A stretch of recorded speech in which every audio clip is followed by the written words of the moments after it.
সুপ্রিয় দর্শক, আজ কবি কাজী নজরুল ইসলামের প্রয়াণ দিবস। আর এই দিবস উপলক্ষে আজ আমাদের মাঝে উপস্থিত রয়েছেন জনপ্রিয় নজরুল সঙ্গীত শিল্পী ফাতেমাতুজ জোহরা। শুভ সকাল, কেমন আছেন? শুভ সকাল, ভালো আছি। ধন্যবাদ আপনাকে আজ আমাদের মাঝে উপস্থিত থাকার জন্য। আমরা সকলেই জানি আজ কবি কাজী নজরুল ইসলামের প্রয়াণ দিবস। এই দিবসটা আসলে আমরা ঘটা করেই উদযাপন করি। আমাদের যদি পাশের দেশেও দেখি, সেই দেশেও পালন করা হয়, আমাদের দেশেও পালন করা হয়। আমরা শুরুতে একটু জানতে চাই যে নজরুলের গানে আমরা বিরহ দেখেছি, প্রেম দেখেছি, ভালোবাসা দেখেছি। এই জাতির কাছে তিনি যা দিয়ে গেছেন এবং এই জাতি যতটুকু গ্রহণ করতে পেরেছেন, সব কিছু মিলিয়ে এই যে প্রেম, ভালোবাসা, বিরহ সব কিছু জাতির জন্য কতটুকু তিনি দিতে পেরেছেন এবং জাতি নিতে পেরেছেন কতটুকু, এই যে সব কিছু মিলিয়ে আজকের এই দিনটার সাথে তাৎপর্য রেখে কি বলার আছে আপনার? আজকাল আমার মনে হয় একটা কথা, যে দিয়ে গেছেন যিনি, তিনি অকপটে অকাতরে দিয়ে গেছেন, শুধু দিয়েই গেছেন। এবার ওটা নেয়ার পালা হচ্ছে আমাদের।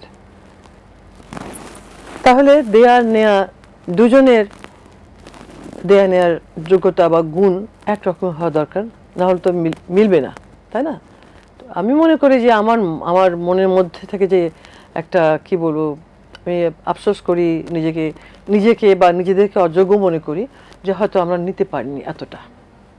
যিনি সৃষ্টি করেছেন, এই সৃষ্টি তার, বিশাল ব্যাপারটা সৃষ্টি করা এবং সেটা মানুষের জন্যে, পৃথিবীর জন্যে রেখে দেয়া, এটা তারই ছিল। এবার আমরা কতটুকু নিতে পারছি বা পারলাম নিতে বা আগামীতে পারবো, সে উত্তর আমার জানা নাই। আমি মনে করি যে একজন সৃষ্টি করছেন, এটা একটা ক্ষণ জন্মারই কর্ম। এটা তারা শুধু ঢেলেই দিয়ে গেছেন। কি নজরুল বলো, রবি ঠাকুর বলো, যিনি, সেটা আমরা যে একভাবে নিতেই পারবো ওভাবে, তাও নাও হতে পারে। এটা তার জিনিস। আমার এইসব বিশেষ দিন যখন সামনে আসে, তখন আমার এই কথাটা মনে হয় যে আমরা এত হইচই করছি কেন, এত আয়োজন করছি কেন? আমরা তো বুঝি না, আমরা তো মর্যাদা দিই না। আমরা শুধু মুখে মুখে বলি, মর্যাদা তো দিতে পারি না। তখন আমার খুবই খারাপ লাগে, ভীষণ খারাপ লাগে। আমি এটা আমার ভিতরে ফিল করি যে আসলে আমরা এক ধরনের আত্মপ্রবঞ্চনা করছি, এক ধরনের আত্মপ্রবোধ দিচ্ছি, আর ভাঁওতা দিচ্ছি, মানুষকে ভাঁওতা দিচ্ছি। চলো নজরুলের জন্মবার্ষিকী করি, চলো নজরুলের মৃত্যুবার্ষিকী করি। জন্মবার্ষিকী, মৃত্যুবার্ষিকী, এই দুটা কথা বলতেই তো লজ্জা লাগে। কারণ তার যে লেখা, তার যে মানে সম্পদ, যেটা, এটা কিন্তু মানুষ ধারণ করবে অন্তরে। বার্ষিকী পালন করার মধ্যে তো অন্তরে ধারণ করা হয় না। এটা আমি আজকে বলছি এত এত এত বয়সে এসে, তা না, অনেক আগের থেকে আমি এটা ফিল করি, মনের মধ্যে, অন্তরের মধ্যে আমি ফিল করি এটা। আমরা দেখেছি নজরুলের গানকে বাংলা গানের বিচিত্র সুরের উৎস বলা হয়ে থাকে এবং এটা কতজন ধারণ করতে পেরেছেন সেটা তো সম্পর্কে আপনি বলছিলেন এবং আমরা কতটুকু পেরেছি। সেই সাথে নজরুলের এই গানের সাথে তিনি গান লিখেছেন, তিনি গান সুর করেছেন, তিনি কণ্ঠ দিয়েছেন, বিভিন্ন আঙ্গিকে আমরা তাকে দেখেছি।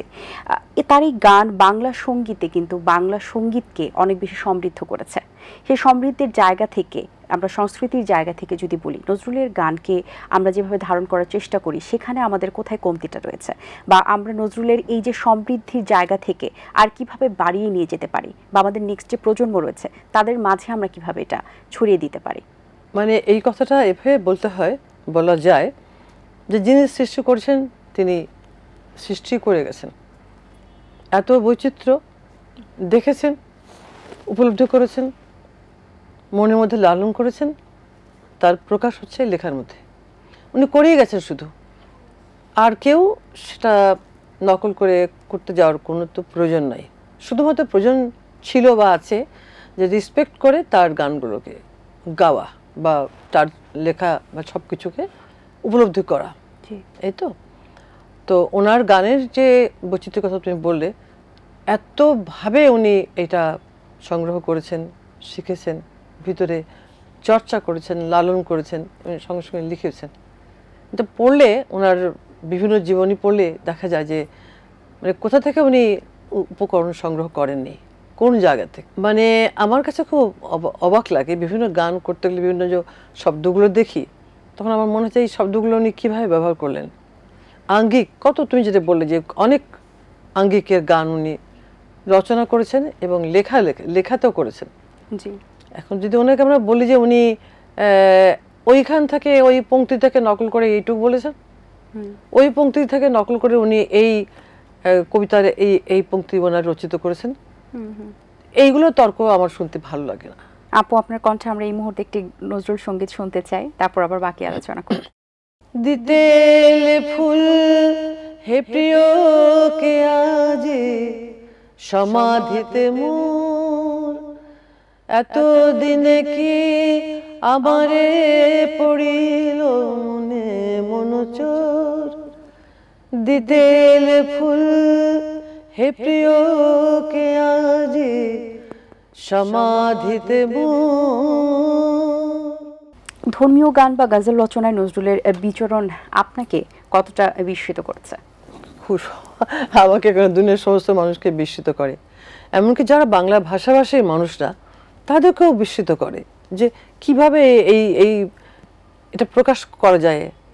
আমাদের যে ইসলাম, আমাদের ধর্ম, তার প্রতি যে বিশ্বাস, তার প্রতি যে ভালোবাসা, তার প্রতি যে রেসপেক্ট, এইটা উনি গানের মধ্যে দিয়ে কখনো যন্ত্র সহযোগে কখনো যন্ত্র ছাড়া দুইভাবেই হয়। এটা মেকিং নিয়ে কথা, ওটা বলছি না আমি এখন। কি করে এই আনুগত্য উনি প্রকাশ করলেন, কিভাবে উনি এই বিশ্বাসটাকে দেখালেন, সে বিচিত্র বিচিত্র। আমার জানা মতো আমি কোথাও কারোর কাছে দেখিনি এরকমভাবে। আমি সেদিন তোমাকে বললাম শুরুতে যে তাকে চেনার জন্য বা তাকে নিয়ে তর্ক ওঠার বা কোনো কথা বলার কোনো সুযোগ নাই। এক কথায় ধরো ইসলামী গানের কথা যদি বলি, একটা সিম্পল গানটা, আল্লাহকে যে পাইতে চায় হযরতকে ভালোবেসে, আরশে কুরসি লৌহে কালাম না চাইতে পেয়েছে সে। এটা আল্লাহর প্রতি গভীর গাঢ় বিশ্বাস, অন্ধবিশ্বাস যাকে বলে, তারই ফলশ্রুতি হচ্ছে এটা। তার মানে উনি কিন্তু ইসলাম বিরোধী ছিলেন না, এটাই প্রকাশিত হয়। উনি যন্ত্র বাদ দেননি, গানের মধ্যে বিভিন্ন রাগ রাগিনী প্রবেশ করা তো বাদ দেননি, শ্যামা সঙ্গীতও বাদ দেননি, কিছুই বাদ দেননি।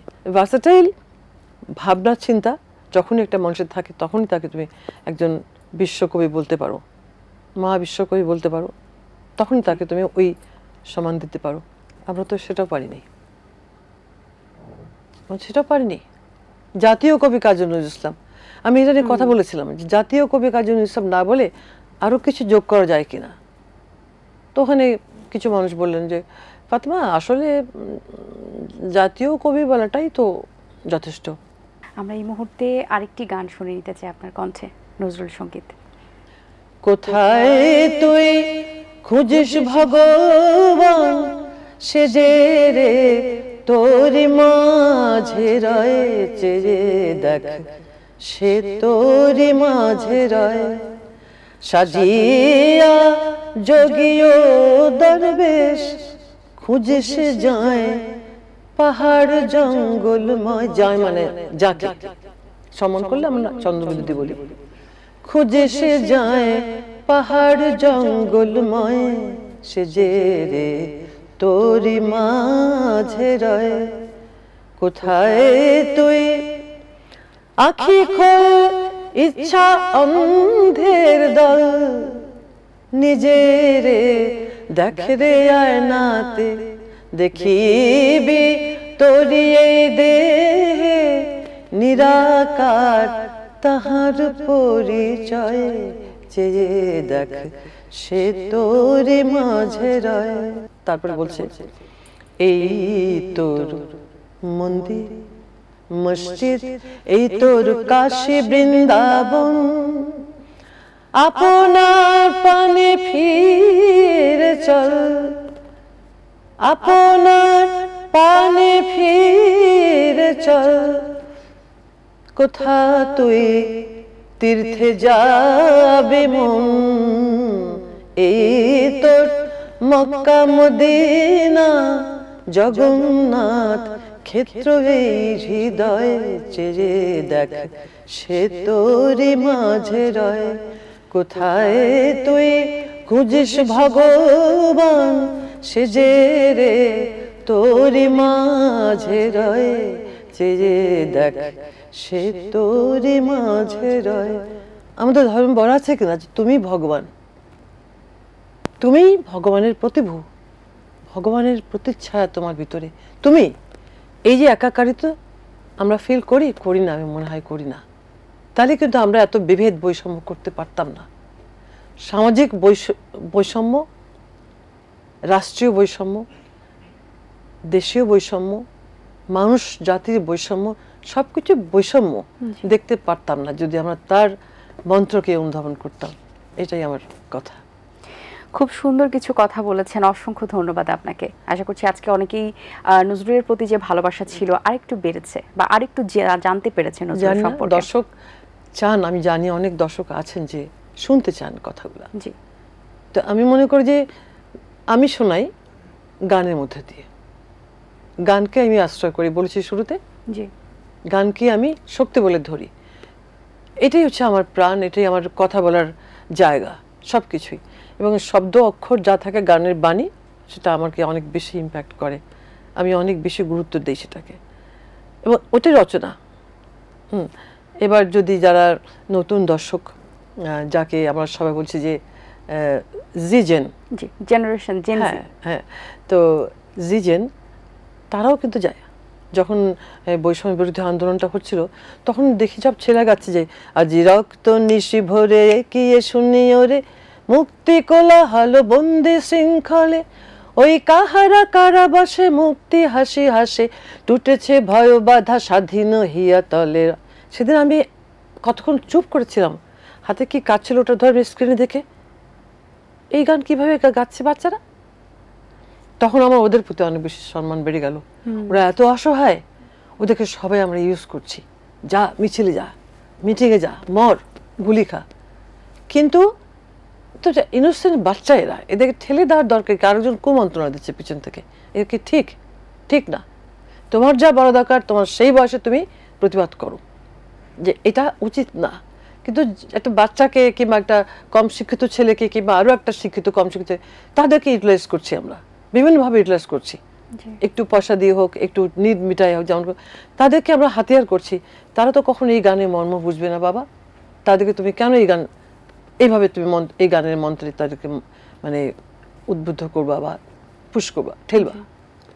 এটা এখানে একটা অনেস্টি থাকা দরকার মানুষের।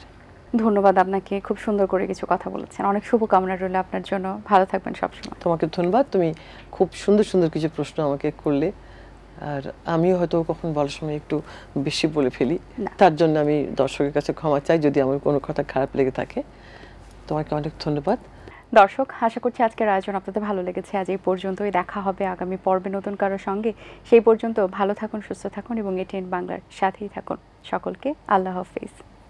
দিন আসে দিন যায়, সময়টা চলে যায়, তবু আছি এই বেশ ভালো। জীবনটা রঙময়, যেভাবেই হওয়া চাই, নয় কবু সাদা কালো। এই আশাতে স্বপ্ন ভাসে, সুখ হাসে চোখে মুখে, চায়ের চুমুকে।